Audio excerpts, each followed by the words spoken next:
నా target CM సీటే. కష్టకాలంలో కొత్త దారి వెతుక్కోవడం నాకేం కొత్త కాదు. నాకు ఇచ్చిన మాటని నిలబెట్టుకోవాలి. నన్ను నమ్మితే సొమ్మునవుతా, నమ్మకపోతే మన్నునవుతా. పార్టీ వర్కింగ్ ప్రెసిడెంట్ పదవిస్తే వెంటనే రాజీనామా చేస్తా. నాకు వయస్సుంది, ఓపిక ఉంది.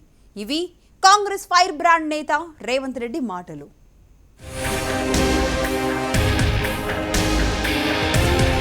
రేవంత్ రెడ్డి తన సన్నిహితుల దగ్గర సంచలన వ్యాఖ్యలు చేశారు. కాంగ్రెస్ పార్టీలో తనపై జరుగుతున్న కుట్రపై ఈ వ్యాఖ్యలను వ్యక్తం చేసినట్లు తెలిసింది.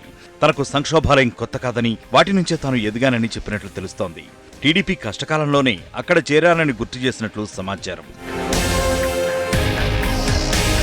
తాను కాంగ్రెస్ పార్టీలో చేరినప్పుడు వర్కింగ్ ప్రెసిడెంట్ తో పాటు మరో పదవి ఇస్తామని, ఇంకా చాలా హామీలిచ్చారని, వాటి అమలుకు కోరినట్లు సమాచారం.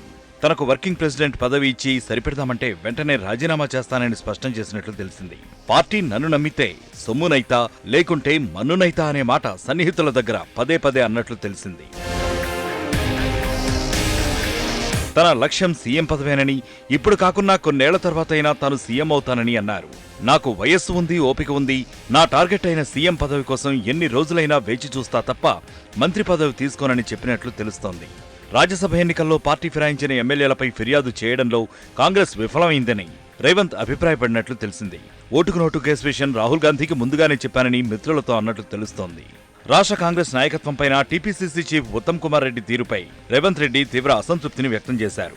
రాష్ట్ర కాంగ్రెస్ అధ్యక్షుడికి సలహాలిచ్చేవారు సరిగ్గా లేరని సన్నిహితులతో అన్నట్లు తెలుస్తోంది. తన పనితీరు తెలిసినా తనను తగిన విధంగా వాడుకోవడం లేదన్న అసహనం వ్యక్తం చేసినట్లు ప్రచారం జరుగుతోంది.